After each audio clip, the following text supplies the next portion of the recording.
All right. Hello, everyone. Welcome to the first live broadcast of the Small Business Talk podcast. I'm broadcasting over on YouTube. If you didn't know, the Small Business Talk podcast is available wherever you listen to your favorite podcasts. And I also post the video over at the KRICO Pro YouTube channel. So YouTube does have new podcast functionality that they have available on their platform. It's really fun to post video as well as audio for this podcast. And the whole goal of the Small Business Talk podcast is to talk about what it's like being a small business owner. What are the challenges? What are you learning? How have you become a successful small business owner or a not successful small business owner, which I'm actually going to share about my personal story today.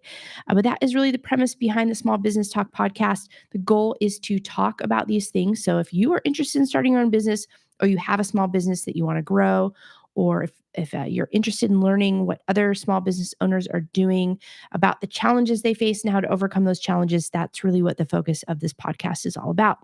Um, Today is special because, as I mentioned, we're doing the first live broadcast. And this means that if you are joining us on August 29th at 2 p.m. Pacific time over on YouTube, you can ask any question you'd like. And chances are I will be able to respond during the broadcast. So if you're popping in, feel free to leave questions in the chat. And if you are unable to join the live broadcast, of course, you will have access to this recording. And my invitation to you is to post any questions you have in the description below, and I'll monitor this video and answer any questions you might have about small business ownership. So those who are new around here, my name is Kri Edholm. I own a company called KRICO Productions. I started this business at the beginning of 2020, right in the middle of the pandemic. You're going to learn more about that personal story today. I also host this podcast, and I also launched a platform called Actionable Marketer earlier this year. On that platform, I share free marketing tips to business owners, entrepreneurs, solopreneurs, side hustlers, or anybody looking to learn a little bit more about marketing. That's the spiel. That's what I share every week. When I share a free marketing tip, I have a newsletter that I put out. You can also subscribe right here to the KRICO Pro channel, and those free marketing tips are released every week. And basically, they're designed to be put into action right away. For those of you who own a business and may not have help with your marketing, sometimes things can feel very overwhelming. So I just try to compress all of that into easy and actionable marketing items so that you can slowly work on incorporating everything a little bit at a time. And then over time, those things turn into big things. So that's really what that's all about. So I see people joining the stream now. Welcome. If you have any questions, feel free to put them in the chat. And without any further ado, I'm just going to hop into my business story. Also, the Small Business Talk podcast, for those that are new, I have interviewed a few business owners in the past. So be sure to take a look at those interviews. And then right now, the plan is to interview one business owner a month and share that conversation with all of you. So, my personal journey is I worked in corporate America for a very long time, a few decades to be exact, to be more exact. And I climbed the corporate ladder. I held a bunch of different positions, all the way from being a software engineer with the Department of Defense, overseeing the creation of custom applications for large size corporations like 7-Eleven, Fannie Mae, who else? Starbucks, and working on huge platform builds. And from there, I oversaw operations for marketing agencies. And over time, I just climbed and climbed and climbed the corporate ladder. And at the end of that career, I've shared this story before, but as you climb the corporate ladder and you find yourself in management positions, those go away pretty quickly sometimes. And in my case, that's exactly what happened.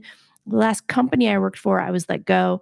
And I just faced a decision after kind of going through this similar situation over and over, I decided to not put my resume back together, and I chose to start my first business.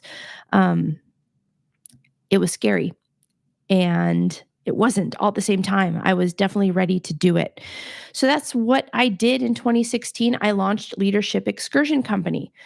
The other thing about my history and part of my career was I was a search and rescue volunteer here in Las Vegas for the Las Vegas Metropolitan Police Department. I grew up with, you know, living and playing in the outdoors, and it's a huge part of who I am. I love the outdoors. And then after working in corporate America for so long, I became very passionate about leadership. And I thought that there was an opportunity to bring leadership development to businesses, to corporations, seeing as though, in my experience, it was lacking while I was in that space. And I launched Leadership Excursion Company, and it was meant to be more of an outdoor based leadership development company. And our main service was leadership training with horses. My business partner at the time, Caitlin, who she and I spent so much time and effort building out like hands-on leadership training programs. We did it in a very unique way. It was an event-based business, and yeah, when COVID hit, I lost all my clients for that business in one day. Also, for 4 years, I had been hosting Spark Women's Retreat. It was an annual women's retreat for women to come together.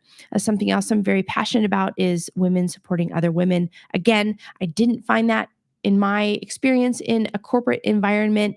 Women were typically pitted against each other, or it just wasn't a nice situation.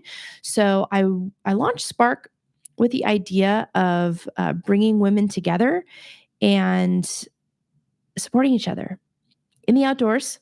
Sound familiar? I hosted that retreat up at Zion National Park, and when COVID hit that year, I had to cancel that event. Um, so that's kind of the surface story that I think a lot of you might be familiar with. And it looks like we've had a couple other people join the live stream. Feel free to hop in and ask any questions in the chat here on YouTube, and I'll be happy to answer those.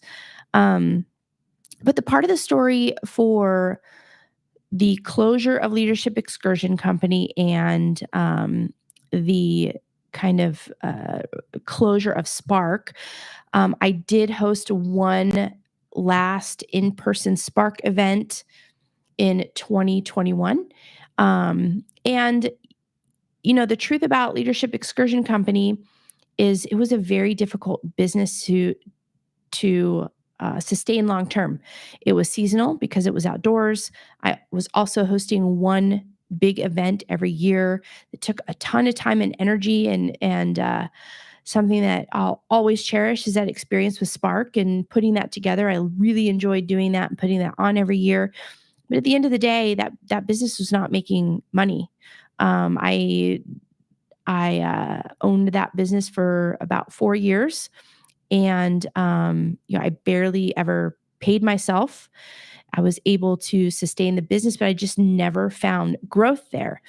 And when COVID hit, I did have a couple of recurring clients that I was working with. Again, not really enough to have a viable business, but just enough to keep the lights on, so to speak. And so, when COVID came along, I had no choice but to close that business. But the truth is, I kind of already saw the writing on the wall when it came to that leadership development business. And as a result, a closing was so difficult. It broke my heart. It really did. I remember that day just sitting on my couch and turning to my wife Carly and just crying, and just, the world was shutting down, everything was shutting down around us, and I really did not know what I was going to do. Before I let you know what happened next, just some since we are talking about small business and challenges that come with small business ownership, I pulled up a couple of stats that I want to share with you. And I also would like to share some lessons learned about that business. And it's something that I've been able to incorporate in the business I have now. Also, I work with small sized businesses, and these are lessons that I'm able to bring to the table when it comes to supporting my clients in my new business. So, first of all, business failure rates are really off the charts. Launching and maintaining a business is very difficult. Long term, it's extremely difficult. As a business owner, when I was launching Leadership Excursion Company, hey, John, um, thanks for joining today.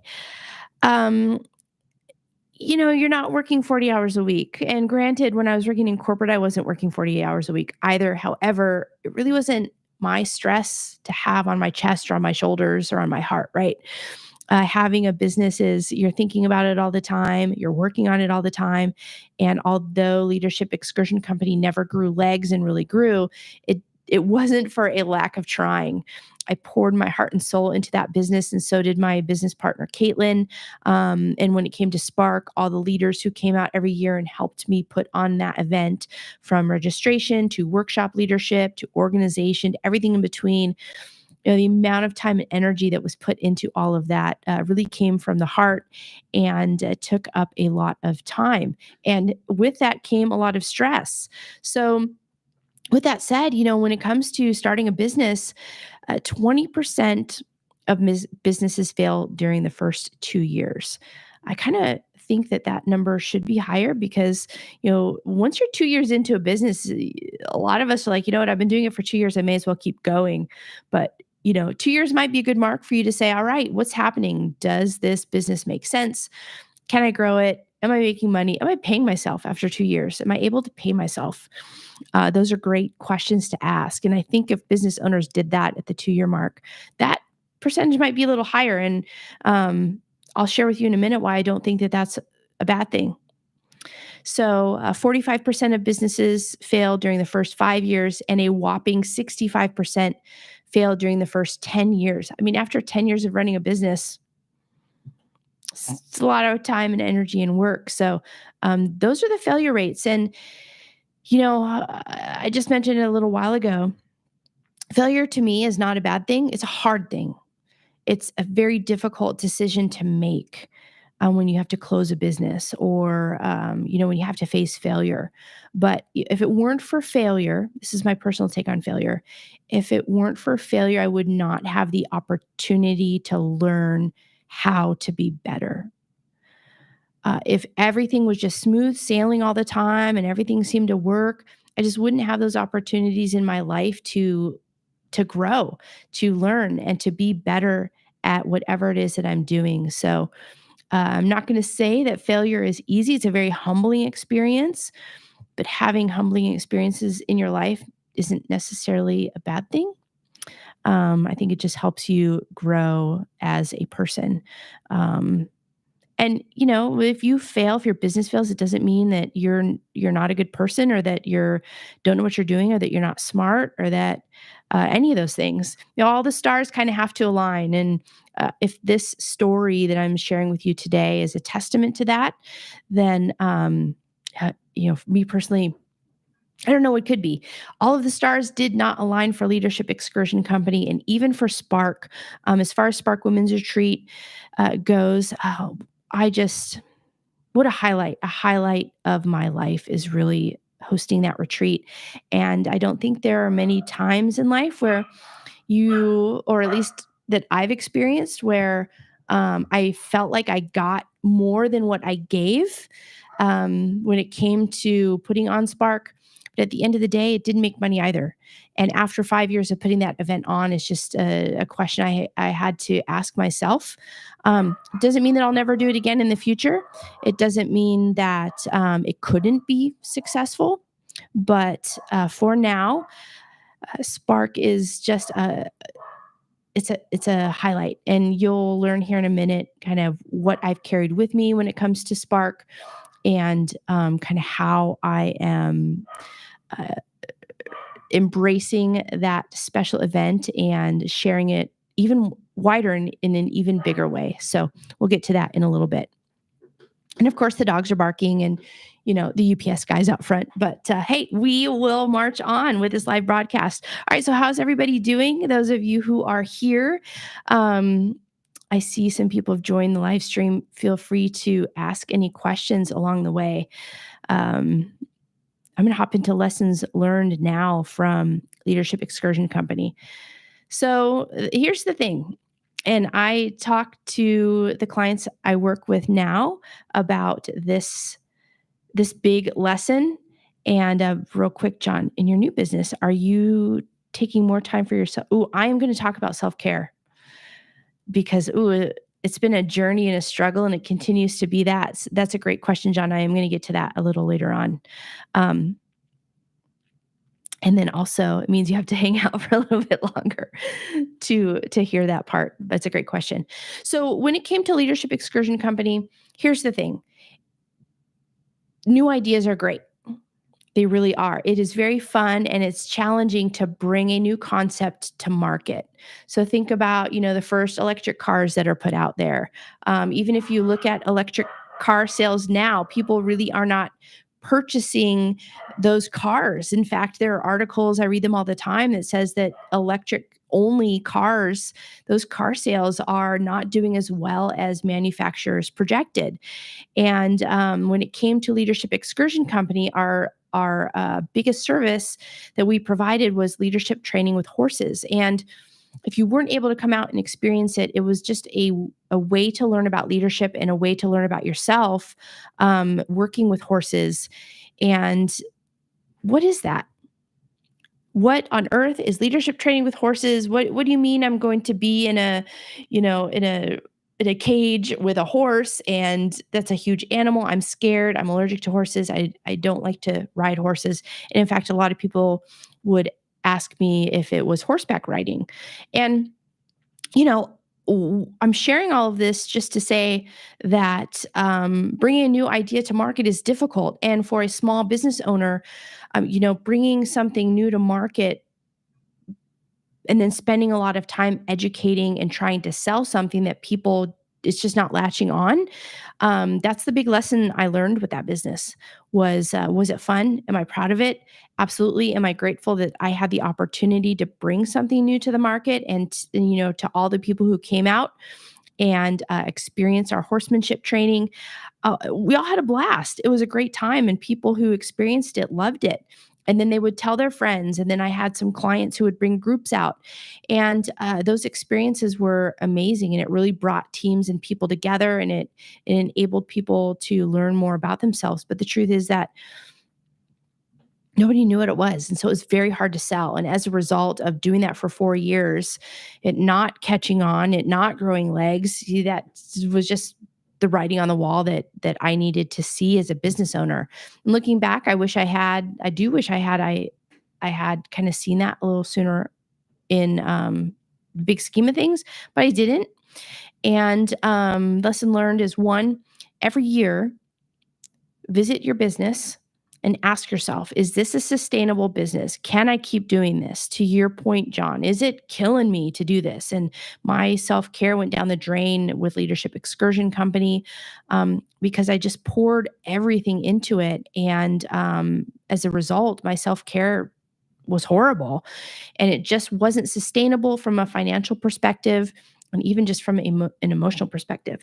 And then as far as Spark went, again, the relationships that I was able to make hosting that event, unmatched. No regrets. No regrets with Leadership Excursion Company. But at the end of the day, as a business owner, I need to be able to make money. I never lost money on Spark, but I never made money either, and it required me to ask favors from people to come out and do things, at on their own time. And it was just something I wasn't comfortable continuing on. I didn't want to continue asking those favors for all those people who came out. And thank you to all of you who did do that with me and for me, or whatever that looked like. But number one, every year ask yourself, is this sustainable? Am I making money? Is this making me happy? Do I love what I'm doing? And just do a self-check. Am I able to take care of myself? Am I able to take care of my family? What does this really look like? And that decision is yours, and it's yours to make. It's a decision that I've had to make for myself. And then the other big lesson is, if you're going to bring something to market, even if it's a new concept, it's got to be familiar to people. They've got to know exactly what it is without you having to have education as part of your sales process. Sales is hard enough. And if you put on layers of having to teach someone what you're doing on top of that, maybe one layer, two layers might work for you if it catches on. But, 3, 4, 5 layers of education on top of sales, it's tough. So although you are unique, and although you might have something that other people don't know about and they've never experienced, and you think, and even those around you think it's an amazing idea, being a small business owner and bringing something like that to market is a huge challenge, which is why I shared the electric vehicle example, because those large size corporations can sustain for a little longer for a product like electric vehicles. We know eventually more and more people will buy them and have them, and they can, kind of last the test of time. So, no regrets with those businesses at all. And with that said, any questions from those who've tuned in? Thanks, y'all, for joining. It's great to see you. If you have any questions about Leadership Excursion Company, Spark Women's Retreat, or anything like that? And if not, and feel free to pop in whenever you'd like and ask away. So, John, to answer your question, Leadership Excursion Company and Spark did not account for self-care. And I definitely felt the effects on the day that I was crying on my couch because I lost all my clients in one day and the world was shutting down. You feel it. You really feel that. All that time and effort and energy. You just kind of question, at least I did, was it worth it? To me, it was. Was it worth my self-care and the way that I was treating myself? Probably not. So when KRICO Productions started, that was something definitely at the top of my mind when it came to launching this new business.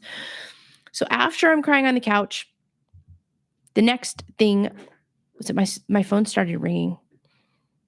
All that networking I did, all of the people that I met at Spark, people just started calling me. They knew my background was in tech. They knew that I knew things about computers, that I knew things about marketing, that I knew things about, cameras, because I did all the marketing on my own for Spark and for Leadership Excursion Company.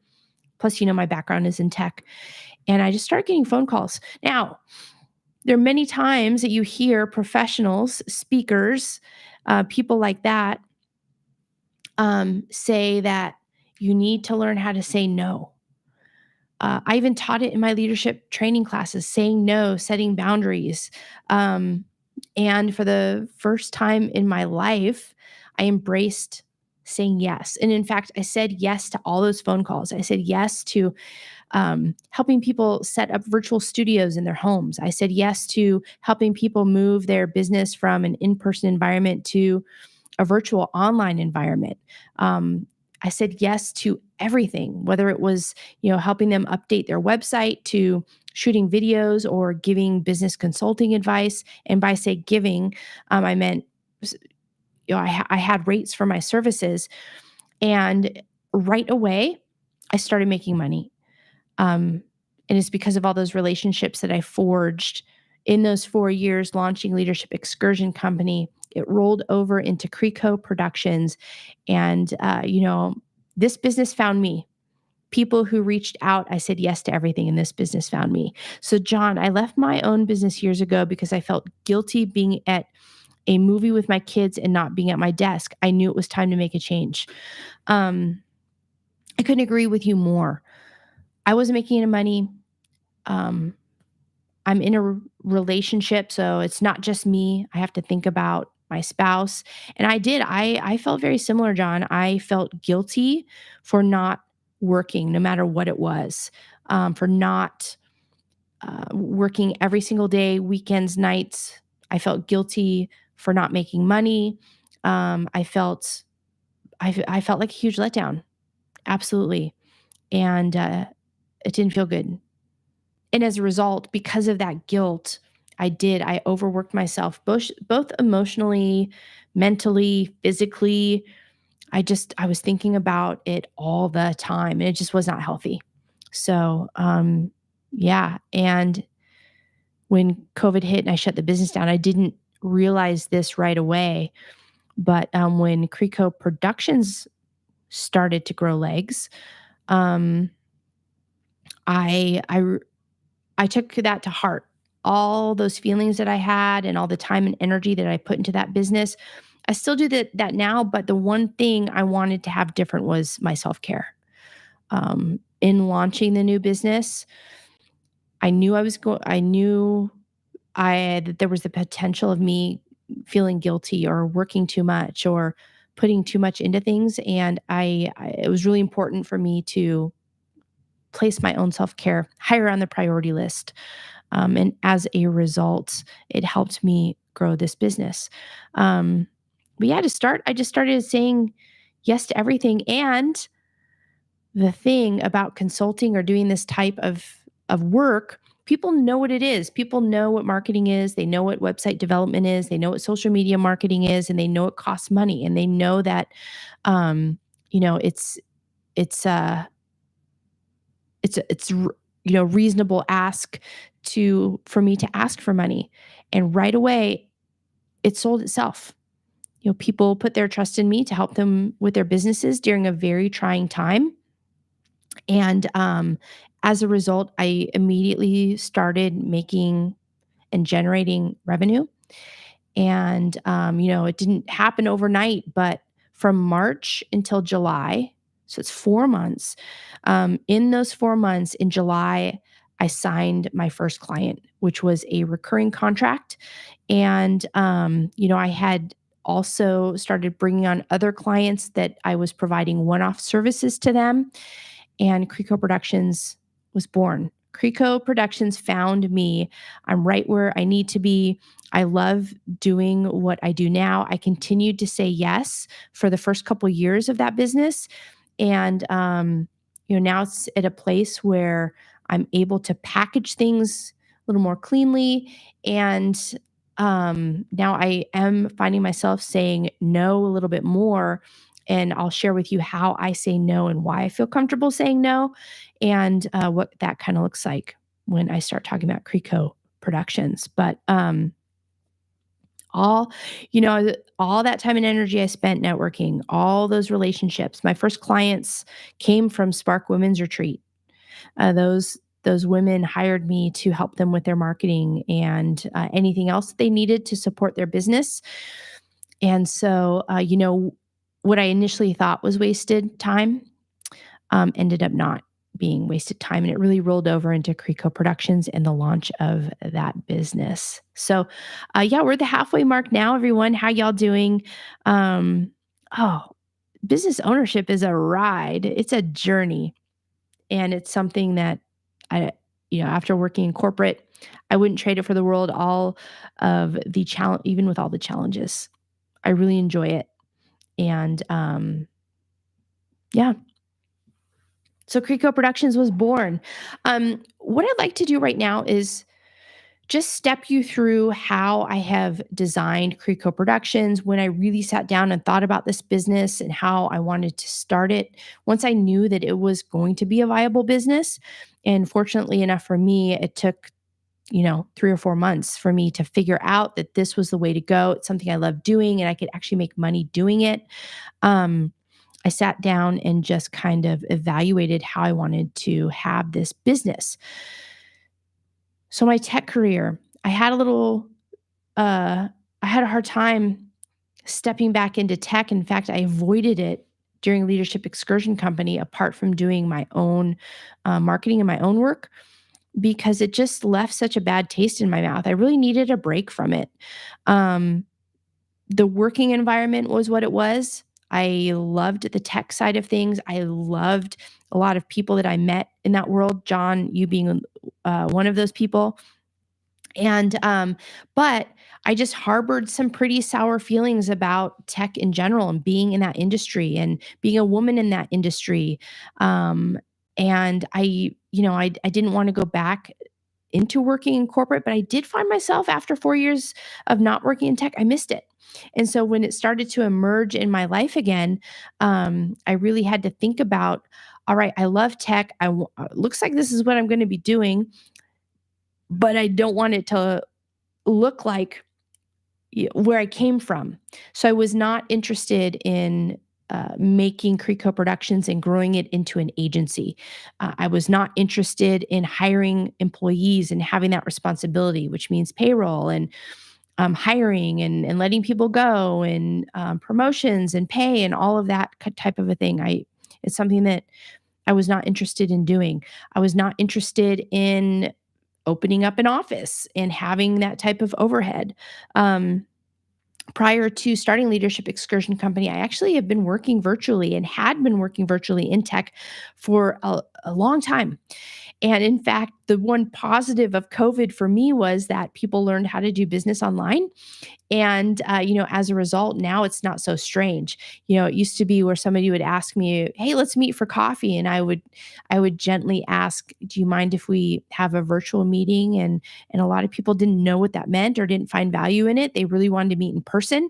And if you're a business owner or really anybody, meeting in person is great and it's got its time and place, but it's also time consuming. And if you're super busy, that's one compromise you can make is cutting down the drive time and that face to face time. And although there is a time and a place for that, what was nice about this new business was people knew what meeting virtually was, and so I wanted to continue working in a virtual environment. Uh, Now, for my products and services, I mentioned that now I'm saying no a little bit more often. Or when I first launched KRICO, there were a lot of services that I wasn't comfortable saying, "Hey, yeah, I know how to do that, and I'm gonna charge you for those services." Um, or just I already knew that it wasn't a strong suit, like copywriting, digital advertising. I know and I'm very comfortable and familiar with the consulting and the strategy that goes behind a lot of marketing services, but it doesn't mean I'm an expert in everything. So right away, what I started to do was this: rather than hiring employees. And I think one concern with not hiring employees is that, can you find people who are reliable? Can you find people who are going to show up and say what they're going to do, what they're going to or do what they say, and show up and be dependable? And that is one big scary thing about working with independent contractors. So what I did initially was I just formed partnerships with other businesses and business owners who provided the services that I thought somebody else could do a better job at than me, and I partnered with those business owners, and that meant that my clients would have a contract with those business owners separate from their contract with me, and we would still meet together and act as a team. But this was a way that I was able to find dependable partners who I knew would deliver on the services that they promised. And I also knew that we had a healthy enough relationship where we could all work together for the better of the client. And that's really how I started out. Now, current KRICO Productions and future KRICO Productions is I want to continue to do this. I want to create partnerships with other businesses and business owners where it's appropriate. And then also finding reliable independent contractors, which I've found a couple who have not been a good fit, and I have found some who are a good fit. So that's really my plan, is to continue to be able to send services out or partner with for the expansion of KRICO Productions. Um, and then, the other thing from a revenue perspective is the one thing that's very difficult is to provide one-off services like one-off website builds or one-off anything, insert thing here. Those are doable, but what I have found works best at my business is having recurring clients. So number one, in order to deliver on my services and also to provide my clients with everything they might need, I am partnering and finding independent contractors to help me do the work. From a delivery perspective, from a revenue perspective, I have a handful of clients who are on monthly retainers, and I offer a number of different services from marketing to website development to video production. That's any type of video production, podcast production, uh, anything marketing and business wise. I also work with clients on building out automations, back end automations to help make their lives more organized and easier as business owners so they're not having to manually do everything. There are lots of things that you can automate as a business. And so I have all these services, but doing one-off work is not sustainable if that's all you have. So what I have is a list of recurring clients. All of them are on a retainer that makes the most sense to them, in addition to whatever services are provided under that retainer. And if they need more, then we can add more. Um, in addition to the handful of clients, I've also left space in my schedule and in my time to do one off projects. And this is where I can start to say no. So if it's a project that I don't have bandwidth for, then I'm going to respectfully decline because I just don't have I don't have the time to do it. Um, I'm going to say no when somebody asks to do a service that is not my strength. And so that's where those partnerships come into play, where I can work together and I can say no to certain services. But I'm giving my clients a solution. Doesn't mean that I just because I'm not doing the work doesn't mean that I can't help them find somebody who can. That makes saying no really easy. If it's not a good personality fit, then I'm going to say no. But I'm also going to have a network of people and businesses that I can refer people to where I think it would be a good fit. You know, the one thing I don't want to do personally and as a business owner is set myself up in an agreement with someone that I just don't think is a good fit for a number of different reasons. And so just because I'm saying no doesn't mean that I can't still help people. So, John, are all your retainers hours based, or do you have retainers that are more standard monthly recurring revenue? So, uh, I I have attempted to create packages that are that don't change, but because the businesses that I work with, these are small size businesses.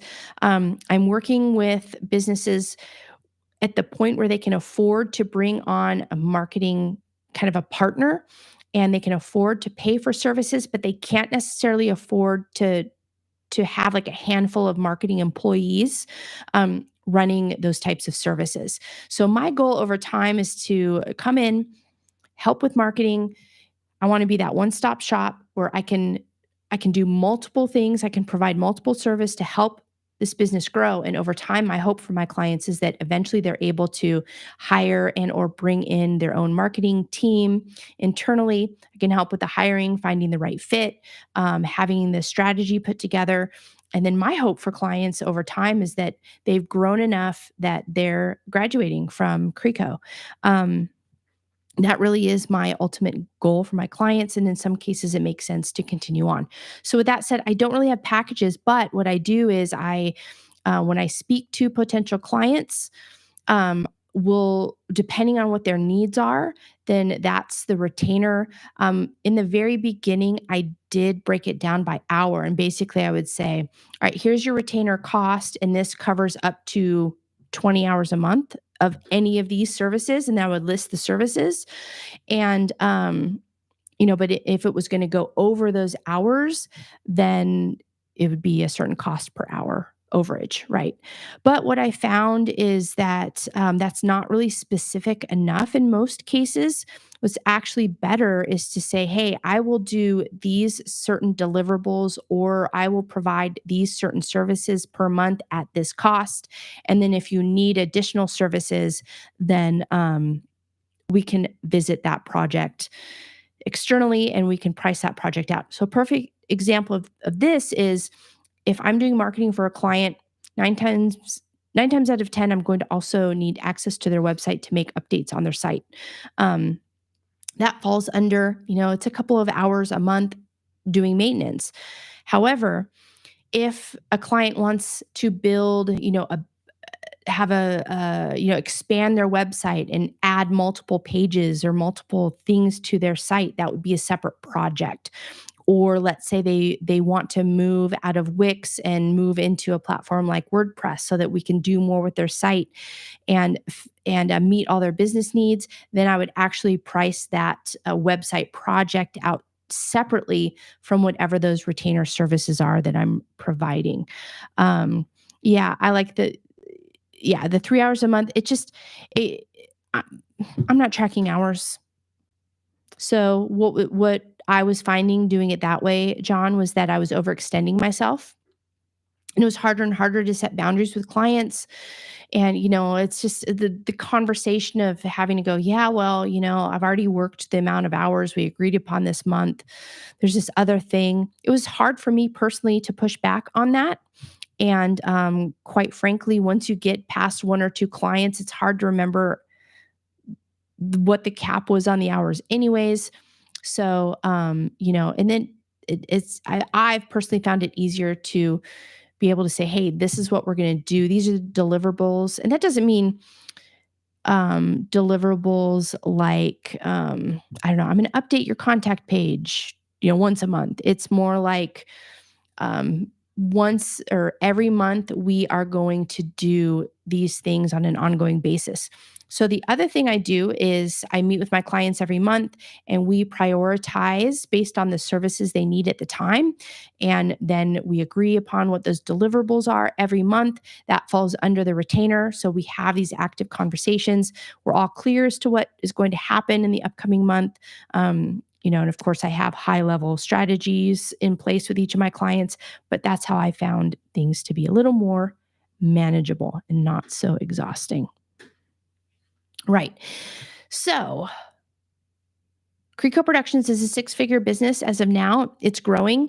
And the number one piece of advice I have to give to small business owners is find recurring revenue. Find revenue that you can depend on. That revenue is going to come in month over month and it's going to be similar. It's very difficult to grow a business when you don't know what's coming down the pipe. Also, for your stress levels, not knowing what's going to be here next month when you have personal responsibilities, I mean, you're just going to lose a lot of sleep and it's going to be very difficult. So the way I've structured my business is that I have a certain percentage of my business that is recurring revenue. And once I reach a certain limit, then I'm full. I'm full with recurring revenue clients. This gives me the chance to bring on one-off projects. So that means doing the video production on a big event. It's a one-time event, so it's being able to go out, capture the event, do all of the editing for that event. It's a one-off project. A one-off project for me might be an individual website build. So I know where my limits are with my time. And full disclosure, I still probably work more than 40 hours a week, but I'm able to make that decision when these projects come in. Is it a project I want to bring on right now? What does my workload look like right now? Do I willingly want to work more hours? But for me, if I make the decision to take on a one-off project that might be pretty intense, at least I know it's temporary. I know that, all right, I'm going to buckle down and I'm going to do this for 2 or 3 months, but there's an end. There's a light at the end of the tunnel. So I can either say yes or no based on the fact that I'm comfortable because I have recurring revenue. I know how much time I have left over. I also know what's going on in my personal life in the next couple months. And am I willing to go above and beyond to bring on this extra project? And that helps me and has helped me move from saying yes to everything to saying no. And again, if I have to say no, I've formed relationships and partners with people in town, or well, not just in town, but just in my life that I can say, hey, this isn't a good fit for me for whatever reason. all the above or one of the above, and then I can make an introduction to somebody who I think would be a good fit, and then that's going to not leave people hanging. So, first thing, find recurring revenue. A second thing, pay attention to the amount of time you're spending in your business. Third thing, make sure that you're giving yourself the ability to set boundaries, not only with your clients, but with yourself. Have those conversations and have them all the time. Once a month is not enough. You know, weekly, I would say weekly is better. I even do it daily. If I have a lot of stuff going on, where's the give and take? And how can I still enjoy what I'm doing, satisfy my customers, my clients, and feel good about what I'm doing? And sometimes that's a daily decision. Sometimes it's an hourly decision. But either way, do those check-ins for yourself. Recurring revenue, I cannot emphasize that enough. When I work with my clients now, it's one of the first things I look at is, do you have predictable revenue coming in for your business? And if you don't, look there first. Definitely a big lesson there. So, any questions about kind of how I've set up KRICO Pro? Now you have an idea of what my time and boundary limitations are. Now you know what I'm doing if I don't have the time, or if I feel like somebody's not a good fit or a project is not a good fit. It's hardly ever personal. It's just it's because the project isn't a good fit most of the time. Sometimes it is uh, it's a personality thing, which is still not personal. It's just sometimes things aren't a good fit, and knowing how to say no in those situations and setting yourself up to be able to say no in a comfortable way is crucial for small business owners. So, yeah, hi everyone. You're all hanging in, and I love it. Thank you so much.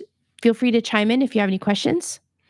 And I sure am using AI. I hadn't planned on talking about that today, but if we have time here at the end, John, I love it. Bring the questions. I love it. AI, yes, I am keeping an eye on AI.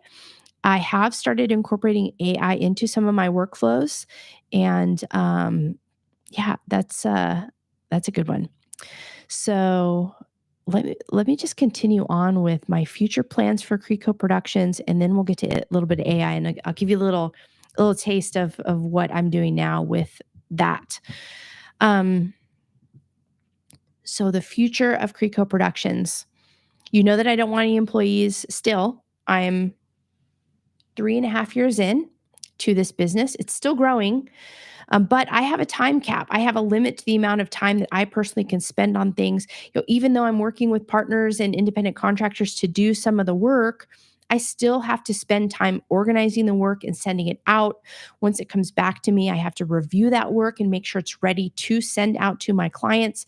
So it does cut down on my workload, but it doesn't cut down on my mental workload, if that makes any sense. So there is a cap there. So what I've done is I've just kind of sat down and said, all right, how can I grow KRICO Productions without taking on any more clients or without taking on any new projects? I'm full. And what does that look like for me? Does it mean I'm going to hire people? No. Does it mean I'm going to get an office? No. Does it mean, I'm going to become an S corp? No. It doesn't mean, well, S corp could happen still in this situation, but get what I'm saying there? And what I do know is another good thing to look at being a business owner is, how can I do one thing but reach a larger sized audience? So that's the path that I'm down now. Is I have created 2 extra clients. I've added 2 extra clients to my list, and they are not outside clients. They're me. So the first one is, actually, I added 3. All right. And it's really important to label yourself as a client, or else you're never going to do the work. So you need to develop systems and processes that that mean that you are also on the priority list. For me, it's Actionable Marketer. So that's where I share free weekly marketing tips. I'm going to talk about my plans for growing that business unit. I've added the Small Business Talk podcast, which is what this is. And then the last one is I started focusing on YouTube and creating a tech YouTube channel earlier this year. So, what does Actionable Marketer look like? Education is a great way to treat one thing or have one thing that reaches multiple people. So my plan for Actionable Marketer right now, it's starting out with providing free weekly marketing tips. My plan for that business unit is to eventually provide educational courses that teach people about marketing, because the clients that I have now can't afford marketing services, but I do talk to a lot of people and they just cannot afford marketing right now, but they know as business owners that they need to be doing it. So these bite-sized tips that I give out for free and I share for free every week are meant to be able to put into action. However, once you still need a little more context. So my plan is to just grow that audience, and then early next year to start putting out courses that you can purchase, and even potentially doing things like monthly live Q&As where people can ask me marketing questions, and just an affordable way for small size business owners when they're first starting out to start to work on their marketing, start to focus on the things that matter right away. And then, I'll have courses available for those folks to where I'll step them through exactly how to do everything. And then as you grow, then KRICO Productions provides services that we can talk about providing those for you, or it's at least going to get you to a place in your business where you're doing active marketing and you're bringing in sales and you're growing your business. So that is really the plan for Actionable Marketer. Again, it's in its first year, and at the end of this year, before I even start putting the time and energy into courses, I'm going to ask myself, is this worth the time and energy and money to do that? And that question is yet to be answered. But now I'm really focusing on growing that audience. So the next business unit is the Small Business Talk podcast. This is just another way for me to not only talk to small business owners about their journey and their challenges and to share it in a community, but for me, a podcast is an opportunity for you to also meet new people. When you reach out to people or business owners that you don't know, and you ask them, "Hey, I'd like to have coffee with you. Let's meet each other." Or, "I have a podcast. Would you like to come on and be a guest on my show?" I'm going to have a higher success rate with having a conversation with someone on a podcast. And then when we share that, it's an opportunity for me to also get in front of that person's audience, and for that person to get in front of my audience. So you have that type of distribution when it comes to podcasts, especially video podcasts now. If you follow me on social media, I talk about this all the time. How if you're a business owner, you should have a podcast, more specifically a video podcast. And that's what this is. It also gives me the chance to test if my theory is correct. I'm a small business owner. I have a podcast. Is it helping me? Yes or no? So there's that. And then the third one is my YouTube channel. So here's the thing about YouTube, and this is something I've also talked about. You can make money on social media platforms like TikTok and Reels, but it takes the amount of time and effort it takes to get to that point where you start generating revenue is just out of reach for business owners who are trying to do that and run a business. So what I've done is I've turned to YouTube. I think YouTube is, if you're a business owner, you should have a YouTube channel. You should be talking about stuff. YouTube's a search engine. Google owns it. The videos that I put out today, if somebody searches 5 years from now for whatever it is that I am talking about in a video, that video is going to come up in search results, not just today, not just tomorrow, not just a year from now, but 5 years from now. I talk about tech, which means that information is going to still be relevant 5 years from now. If somebody ever searches about some sort of camera that I'm reviewing or tech that I'm speaking about, um, the longevity of that content, it's really unmatched. The same is for TikTok is also a search engine, so same concept. But YouTube has been around longer. More people who I want to interact with are on YouTube versus TikTok. And I think it's a little more difficult to monetize on TikTok. So, in order to monetize your channel on YouTube, you can do it from day one. What I do is I utilize affiliate marketing links. So if I'm speaking about certain tech, I can place affiliate links in the description. If somebody clicks on that link, I'm going to get a small kickback. Now, this is at no cost to the purchaser, but I am going to earn some money. Also, once you reach 1,000 subscribers and 4,000 watch hours for long form videos, this is not YouTube Shorts, you can start to monetize your channel. What that means is that you get a cut of all of the commercials that YouTube places over your channel. It's called AdSense. So there is an opportunity for you to make money if you can be consistent and be patient on YouTube over time. So I started getting serious about my videos on YouTube probably in February or March of this year. I'm almost at 700 subscribers. I'm at like about 3,000 watch hours. So I'm very close to being able to monetize. I should be monetized by the end of the year. But right now, I'm already making money on affiliate links. The more eyes that are on my videos, the more likely they're going to click on those links. And affiliate links could be anything. It's any, Amazon has an affiliate program. So anything that somebody can buy on Amazon. Also, tools. There are affiliate programs. So if you're talking about some sort of a tool that you use all the time and that company has an affiliate program, sign up for the program so that when you put that link in your description and somebody clicks on it and buys it, you get a kickback. So, year to date, I know this doesn't sound like much, but I'm pretty excited about it. I've made $130 on affiliate links so far. I'm at almost 700 subscribers. And there are different limits for YouTube Shorts, but I'm going the long form route just to get things kicked off. So here I have, and I'm already working on it while I have a steady income, while I have recurring income, and while I am making good money. I know that I have limits on me and my time. And so what I'm doing is I'm creating additional revenue sources uh, in a way that I'm spending, the same amount of time I would on one client, a one-to-one relationship, I'm spending that same amount of energy on a one-to-many relationship.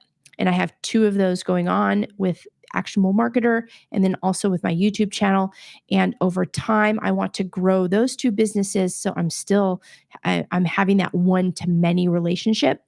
And that's how I plan on growing KRICO Productions over time. It's unconventional. It takes time. It takes a lot of patience. I would say it's going to take, you have to put out good content on YouTube. If your channel is not growing for some reason, it's because your content is not resonating with your audience. So if you can make content, it can resonate with your audience, you have the chance to grow your YouTube channel. And I would say you can monetize within a year. It's a lot of work. I won't sugarcoat it. It takes the same amount of time to work on my stuff than it does client work for one client. And, that's a considerable amount of time. I'm also taking that time away from bringing on new clients. So I'm kind of at that place right now where I've had to make the decision, do I want to bring on more clients or do I want to try and see if I can do this one-to-many relationship? I'm testing that out now. YouTube channel is going great. Actionable Marketer is growing a little slower than I anticipated, but I still think it's worth putting in a good year's worth of time to see if I can grow that as well. So a little different, a little weird. I call YouTube my retirement plan because let's say, 10 years from now, if it's still working and growing, I stop making videos. I'm still going to make money on the videos I put out a year ago, 5 years ago, or whatever it is, because people are still going to be interested in learning about that content. So this is how KRICO is going. This is how I plan on growing the business. And lessons learned so far are just carried over from Leadership Excursion Company, and that's what's happening. As far as UI, I do have, or almost at the hour mark, if anybody has any questions. As far as AI goes, here's my general feeling about AI right now. I am able to incorporate AI into some of my video editing workflows. It's still very time consuming. And here's my hope for AI that it would at least help me as a business owner. First of all, I would love it if AI is incorporated into the tools I already use or already have. We're starting to see that happen with tools like Canva, and also um, into audio production and things like that. So that's pretty exciting, I think.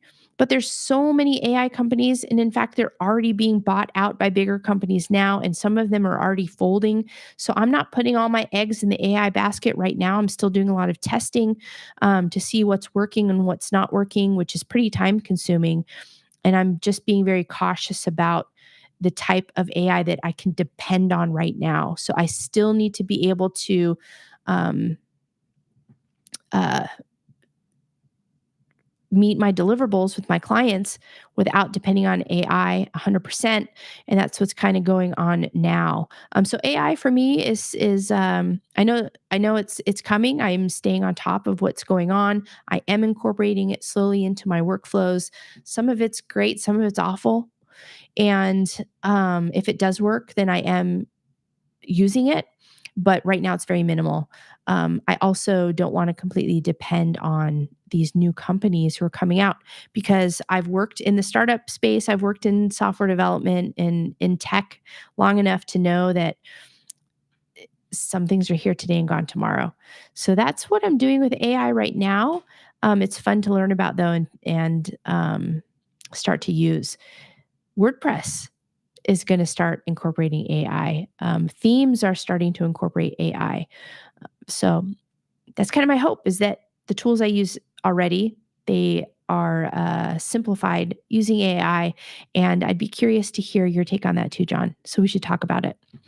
Um, Either way, everyone, I hope you were able to grab some takeaways and some tips from today's episode of the Small Business Talk podcast.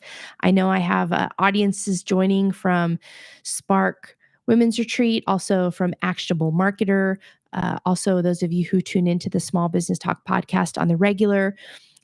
I invite you to subscribe. Tune in once a month. I am interviewing a new business owner, and I have a couple episodes with some really just amazing tips for even if you already have a business or you're looking to launch one, some really great tips from some smart people. So check those episodes out. And thanks everyone for joining me today.